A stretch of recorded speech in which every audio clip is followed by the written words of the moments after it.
अस्सलाम वालेकुम guys, welcome to Kazi speaks. मैं उम्मीद करता हूं कि आप सब लोग बिल्कुल खैरियत से होंगे और आप लोगों के दिन ट्रेडिंग के लिहाज से अच्छे गुजर रहे होंगे।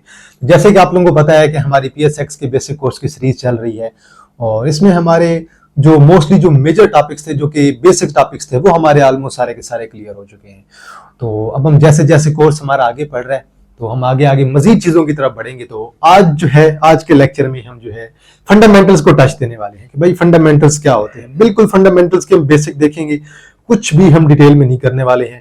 तो बहरहाल आज हमारा फंडामेंटल एनालिसिस का पहला जो है वो आपका लेक्चर होगा और हमारे ओवरऑल कोर्स का जो है आज 24 लेक्चर है। तो आज के हम फंडामेंटल के इस लेक्चर में लेक्चर नंबर 24 जो है, इसमें आज हम देखेंगे कि फंडामेंटल एनालिसिस क्या होते हैं, इनका क्या फायदा होता है।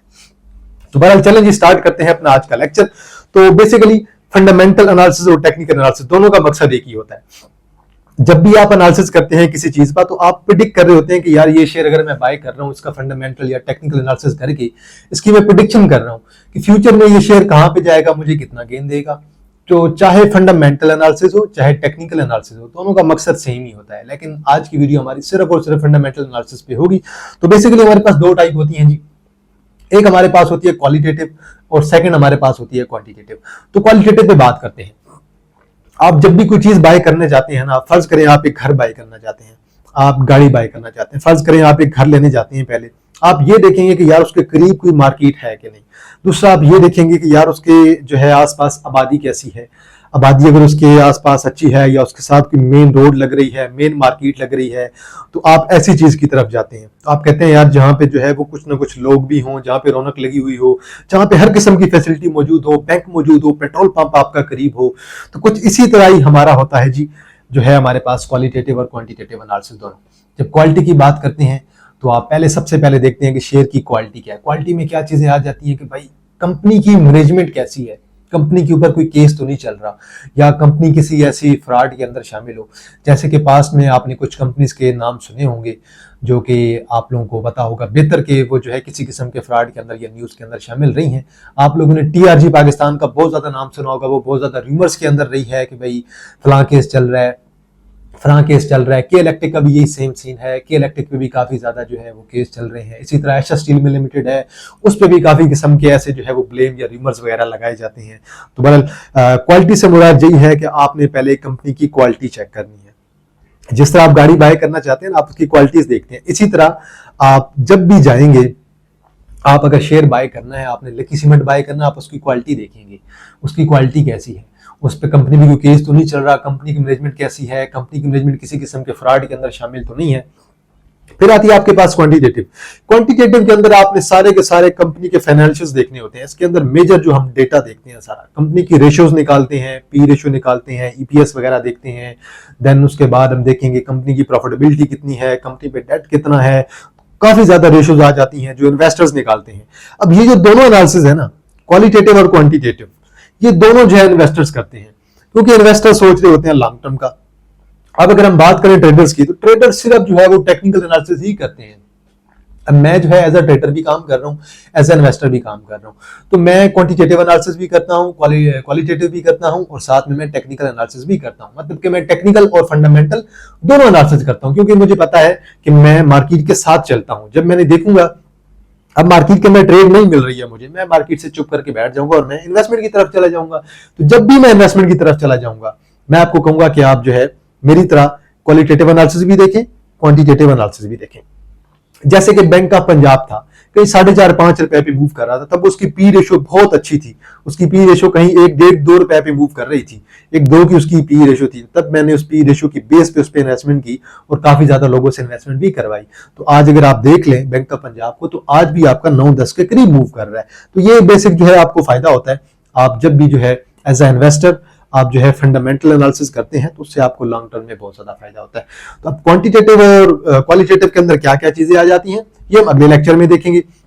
तो अभी हम बेसिक ये देखते हैं कि हमें फंडामेंटल एनालिसिस का क्या फायदा होता है, चाहे वो क्वांटिटेटिव हो या चाहे वो क्वालिटेटिव हो। तो जब भी आप कोई भी एनालिसिस कर रहे हैं, चाहे आप क्वालिटेटिव एनालिसिस कर रहे हैं या चाहे जो है आप क्वांटिटेटिव एनालिसिस कर रहे हैं, तो उसके लिए आपको कुछ चीजों को लाजमी ज़हन में रखना होगा कि भाई मैं जब ये एनालिसिस कर रहा हूं तो इसकी बेस पे जो है मुझे क्या फायदा होगा, इसकी बेस पे मैं क्या क्या चीजें प्रिडिक्ट कर रहा हूं शेयर के बारे में। लेट्स सपोज मैंने यहाँ पे स्लाइड्स वगैरह बना ली हैं। तो सबसे पहली चीज, जब भी आप क्वालिटेटिव या क्वांटिटेटिव एनालिसिस करते हैं, उससे ये चीज आपको क्लियर हो जाती है कि भाई कंपनी का फ्यूचर क्या है, क्या कंपनी लॉन्ग टर्म में चलेगी। अभी मैं करंटली अगर बैठे बैठे कहूं कि यार मैं माड़ी पेट्रोलियम का एक जो है ना वो एनालिसिस करना चाहता हूं, तो माड़ी का मेरे पास जो क्वांटिटेटिव एनालिसिस आएगा या साइकोलॉजी की बेस पे जो भी एनालिसिस आएगा या क्वालिटी की बेस पे जो भी एनालिसिस आएगा, मैं उस बेस पे ये कहूंगा कि यार इसका फ्यूचर बहुत अच्छा है, कंपनी की सेल्स इंक्रीज होगी। जो मैं कहूंगा कि चले यार ये क्वांटिटेटिव के अंदर आ जाता है। क्वालिटेटिव के अंदर मैं ये कहूंगा कि कंपनी की मैनेजमेंट बहुत अच्छी है। और साइकोलॉजी में ये कहूंगा कि लोग इस शेयर को समझते हैं कि यार ये शेयर लॉन्ग टर्म में दोबारा 1500-2000 कर सकता है। तो ये इस बेस पे मैंने सारा अभी जो है निचोड़ निकाल लिया है। बाकी रेशियोज वगैरह सारी जेन में रख लेनी है आप लोगों ने भी, मैं भी रख के कह रहा हूँ कि भाई माड़ी जो है आपका फ्यूचर है लॉन्ग टर्म के लिए बहुत अच्छा है। तो ये एक फायदा आपको ये होगा कि आपको कंपनी का फ्यूचर पता चल जाता है। दूसरा एनालिसिस ये है कि आप जब स्वोट एनालिसिस करते हैं तो स्वोट से मुराद ये होता है strength, weakness, opportunity and threat. आपको कंपनी की हर चीज खुल के आपके सामने आ जाती है। मैंने जो है स्वोट एनालिसिस एक कंपनी का कर रखा है, टॉमसल का मैंने करके रखा हुआ है, इसी तरह इंडस मोटर कंपनी का मैंने ऑलरेडी जो अपने पास सेव करके रखा हुआ है, जो मैंने खुद किया और पर्सनली मैंने उसकी जो है स्लाइड्स वगैरह बना के रखी हुई है। तो ये चीजें आपको भी करनी होगी जब आप एज ए इन्वेस्टर सोच रहे हैं। आपको कंपनी की स्ट्रेंथ पता चलेगी, कंपनी की स्ट्रेंथ क्या है।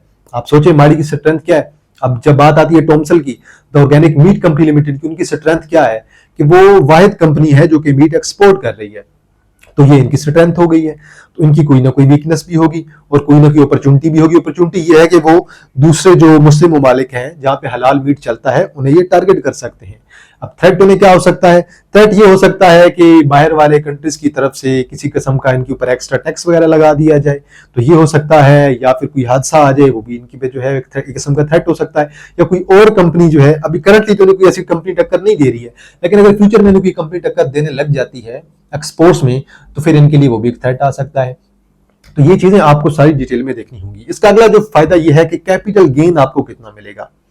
आप अगर शेयर को बाय कर रहे हैं, जिन्होंने टॉमसल 18-20 पे बाय किया था, कुछ लोगों ने 35 पे, कुछ ने 40 पे, कुछ ने 40 प्लस पे सोल्ड आउट किया होगा, सेल किया होगा। अब उन्होंने ये चीज पहले की कैलकुलेट करके रखी होगी कि यार हमें इससे इतना प्रॉफिट होगा, कैपिटल गेन इतना मिलेगा अगर हम शेयर को बाय करते हैं, क्योंकि सबको पता था कि उसने जो है आपको कैपिटल गेन ही देना है, डिविडेंड जो है उन्होंने आपको नहीं देना। अब जिन लोगों ने माड़ी के अंदर इन्वेस्ट किया था 5 साल पहले, 10 साल पहले, उनके ज़हन में होगा कि माड़ी हमें लॉन्ग टर्म में इतना कैपिटल गेन देगा। इसी तरह इसका एक और फायदा ये होता है कि आपको डिविडेंड का भी पता चल जाता है कि कंपनी आपको सालाना कितना डिविडेंड देने वाली है। डिविडेंड यील्ड आपको पता चल जाती है कि यार ये कंपनी आपको इतना डिविडेंड देगी। मिजान बैंक है, मिजान बैंक करंटली आपको साल के अंदर अगर आप देखें तो 20 से 25 रुपए का डिविडेंड दे रहा है। अभी अगर आखिरी क्वार्टर में देखिए तो उनका तकरीबन 7 रुपए का मेरे ख्याल में डिविडेंड आया। 7 मल्टीप्लाई बाय 4, 7 into 4 अगर आप करें तो ये आप देख लें, ये तकरीबन 20 से 27-28 के दरमियान आपको सालाना डिविडेंड मिजान बैंक दे रहा है। तो इससे आपको आइडिया हो गया है एनालिसिस करके फंडामेंटल्स का कि भाई हमें कितना कैपिटल गेन मिलेगा, कितना हमें डिविडेंड मिलेगा at the end of the year. तो आपने हर चीज एज अ लॉन्ग टर्म में सोचनी है जब आप जो है एक इन्वेस्टर के तौर पे काम कर रहे हैं और आप जो है फंडामेंटल एनालिसिस कर रहे हैं। इसका अगला फायदा ये होता है कि हमें कंपनी की फाइनेंशियल परफॉर्मेंस पता चल जाती है। आप मुख्तलिफ रेशियो देखेंगे, आप कंपनी की स्टेटमेंट्स देखेंगे सारी, आपको ये पता चल जाए कंपनी के पास कैश फ्लो कितना है, कहां से कैश आ रहा है, कहां से कैश जा रहा है, कंपनी कहां पे इन्वेस्ट कर रही है। जो अच्छी कंपनीज होती है ना, वो जब भी फाइनेंशियल स्टेटमेंट्स बनाती हैं, कैश फ्लो हो गया, इनकम स्टेटमेंट हो गई, वो सब कुछ सारे नीचे मेंशन करती है हर नोट के अंदर कि यहाँ पे हमने इतना इन्वेस्ट किया है, यहाँ से ये चीज आई है, टैक्स इतना कटा है, इतनी सेल्स हुई है, profit before tax, profit after tax, हर चीज ईपीएस तक वहां पे मेंशन होती है। तो अगर आप एनालिसिस करते हैं, अगर आप जाते हैं फंडामेंटल एनालिसिस की तरफ, आपको ये भी पता चल जाएगा कि कंपनी की फाइनेंशियल परफॉर्मेंस क्या है और कंपनी अगले 5-10 सालों में कहां पे होगी। कंपनी या तो आपकी ओवर प्राइस्ड है या फिर कंपनी आपकी अंडर वैल्यूड है, इससे भी आपको आइडिया हो जाता है। आप एक कंपनी की पी रेशियो निकालेंगे और बाकी उसके जो रिलेटेड कंपनीज हैं उसी सेम सेक्टर में से आप किसी भी ऑटोमोबाइल में से निकाल लें, बैंकिंग सेक्टर में से निकाल लें, और देन आप पी रेशियो को कंपेयर करें कि पी रेशियो के लिहाज से कौन सी कंपनी अभी तक नीचे है। जिसकी पी रेशियो कम है मतलब वो कंपनी अच्छी है। पी रेशियो का बेसिक मकसद तो यही होता है कि अगर आप एक कंपनी की पी रेशियो आ रही है 2 आ रही है, तो मतलब आप 2 रुपए इन्वेस्ट कर रहे हैं तो कंपनी उसके बदले में 1 रुपया कमा रही है। अगर 4 आ रही है तो मतलब आप 4 रुपए इन्वेस्ट करेंगे तो कंपनी उसके बदले में 1 रुपया कमा रही है।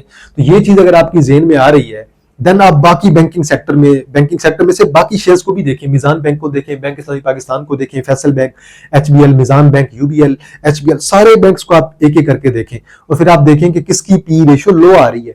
जिसकी पी रेशियो लो आ रही है उसको आप बाकी जो है प्राइसेस के साथ जो है वो कंपेयर करें और फिर आप उस कंपनी को टारगेट करें जिसकी पी रेशियो भी लो है और जिसकी जो है प्राइस भी लो है। तो इससे आपको आइडिया भी हो सकता है कि कौन सी कंपनी ओवर प्राइस्ड है और कौन सी कंपनी जो है वो अंडर वैल्यूड है। तो बस आगे चलते हैं जी। और अगर ये शेयर, इस कंपनी का शेयर अगर मिल रहा है, मीजान बैंक का अगर शेयर 270 पे मिल रहा है, क्या ये अच्छी प्राइस पे मिल रहा है कि नहीं, ये भी आपको आइडिया हो जाएगा। आप जब सारे सेक्टर को कंपेयर करेंगे, आपको मुकम्मल चीज आपके जो है वो ज़हन में आ जाएगी, सब कुछ आपके सामने खुल के आ जाएगा। और what should be the future expected price. तो अब ये देख लें, ये आपने आइडिया लगाना है कि यार एक्सपेक्टेड फ्यूचर प्राइस क्या हो सकती है। मीजान बैंक की आप देखेंगे, देन आप उसे कंपेयर करेंगे कि यार जो बैंक इस्लामी पाकिस्तान है या फैसल बैंक है, वो भी आपके इस्लामिक बैंक है, तो वो उसके रिलेटेड उनकी प्राइस कहाँ पे आ रही है उसके मुकाबले में, तो ये इनकी फ्यूचर प्राइस क्या हो सकती है पी रेशो को कंपेयर करके। तो उससे आपको ये भी आइडिया हो जाएगा कि फ्यूचर प्राइस हमारे पास क्या हो सकती है। तो बस ये सब कुछ एनालिसिस करने के बाद आप फाइनेंशियल रेशियोज देखते हैं। इसमें आपके पास जो है डेट के बारे में, कंपनी के ऊपर कितनी जो लायबिलिटी चढ़ी हुई है, कंपनी की इक्विटी कितनी है, ईपीएस कितनी है, डिविडेंड कंपनी जो है पर क्वार्टर कितना दे रही है, पर ईयर आपको कितना दे रही है। इसके बाद जो है डिविडेंड यील्ड कितनी बन रही है। करंट रेशियो के अंदर आपके पास 2-3 रेशियो आ जाती हैं। और देन उसके बाद बुक वैल्यू कंपनी की कितनी है, कंपनी पे जो है वो कितनी कंपनी लॉस में चल रही है या प्रॉफिट में चल रही है। तो ये सारी चीजें आप जो है इससे देख सकते हैं। आप जब भी क्वांटिटेटिव एनालिसिस करेंगे या क्वालिटेटिव एनालिसिस करेंगे, आप फंडामेंटल एनालिसिस करेंगे, तो आपके सामने सारी चीजें खुल के आपके सामने आ जाएंगी। और ये सब कुछ देखने के बाद अब आपने डिसीजन करना होगा। सारी चीजें आप लोगों ने देख ली है, रेशियोज आपने निकाल ली हैं, क्वालिटेटिव, क्वांटिटेटिव, साइकोलॉजी, सब कुछ, टेक्निकल को भी आप बेशक इसके अंदर शामिल कर ले। तो अब आपने जो है आप लोगों ने फैसला करना है कि should we invest in the company और नॉट, शुड आई इन्वेस्ट और नॉट। मैं एज अ खुद सोचूंगा कि यार जब मैंने एनालिसिस कर लिया सारा, अब जो है मेरा फैसला होगा कि should I invest in this company और नॉट। तो ये आप लोगों का डिसीजन होता है। और ये सारी चीजें देखने के बाद आप लोग एक खास नतीजे पे पहुंच जाते हैं कि आप जो है अगर रिफाइनरी में किसी कंपनी के अंदर इन्वेस्ट करना चाहते हैं, आपने 2-3 कंपनियों को कंपेयर कर लिया है, एनआरएल को भी कर लिया है, एटीआरएल अटक रिफाइनरी, नेशनल रिफाइनरी और देन पाकिस्तान रिफाइनरी, तीनों को कंपेयर कर लिया है। अब आप सोचेंगे कि यार इन तीनों में से अच्छी कौन आ रही है। अगर आपको अटक रिफाइनरी लग रही है, आप अटक रिफाइनरी की तरफ जाएंगे। अगर आपको नेशनल रिफाइनरी लग रही है, आप नेशनल रिफाइनरी की तरफ जाएंगे। अगर आप शरिया कंपनीज के अंदर काम करते हैं या फिर आप नॉन शरिया दोनों के अंदर काम करते हैं, फिर आप ये देखेंगे कि अगर मैं मीजान बैंक के शेयर बाय कर रहा हूं, तो उसके बदले में जो है एमसीबी वो किस रेट पे मिल रहा है और वो फ्यूचर में कहां पे हो सकता है। तो इस तरह आप सेक्टर वाइज कंपेयर करके आप एनालिसिस कर सकते हैं और आप प्रेडिक्ट कर सकते हैं कि यार इस शेयर की प्राइस फ्यूचर में यहाँ पे होगी और इस लेवल तक जा सकती है। तो ये था जी हमारा आज का लेक्चर। और आज के लेक्चर में हमने देख लिया कि क्वालिटेटिव और आपके पास क्वांटिटेटिव और क्वालिटेटिव दोनों, जो कि फंडामेंटल एनालिसिस की 2 टाइप्स हैं, और ये दोनों एनालिसिस को करना क्यों जरूरी है। तो बहरहाल इंशाल्लाह जी अगली वीडियो जो होगी वो हमारे पास लेक्चर नंबर 24 का पार्ट बी होगा। उसमें हम जो है दोनों के अंदर डिफरेंस करेंगे, क्वालिटेटिव और क्वांटिटेटिव एनालिसिस के अंदर क्या डिफरेंस होता है। तो बहरहाल आज के लिए इतना है जी। तो अगर आप मेरे चैनल पर नए हैं, आप लोगों ने मेरे चैनल को लाजमी सब्सक्राइब कर लेना है और कमेंट सेक्शन के अंदर आप लोग अपनी राय दें, वीडियो को लाइक करें, अपने दोस्तों के साथ वीडियो को लाजमी शेयर करें। तो इंशाल्लाह जी आप लोगों के साथ दोबारा मुलाकात होगी एक नई वीडियो के साथ। तब तक आपको अपने ख्याल रखिएगा। अल्लाह हाफिज, फी अमानिल्लाह। अगर आप लोग भी पाकिस्तान स्टॉक मार्केट PSX में ट्रेडिंग करना चाहते हैं, तो उसके लिए आप लोग जो है मेरा पेड ग्रुप, प्रीमियम ग्रुप जो है ज्वाइन कर सकते हैं। स्क्रीन पे आप लोगों को मेरा व्हाट्सएप नंबर शो रहा होगा। अगर आप मेरा ग्रुप ज्वाइन करना चाहते हैं, इंटरडे ट्रेड करना चाहते हैं, स्विंग ट्रेड करना चाहते हैं, या फिर अगर आप पाकिस्तान स्टॉक मार्केट में इन्वेस्टमेंट करना चाहते हैं, तो देन आप लोग मेरा पेड ग्रुप जो है ज्वाइन कर सकते हैं।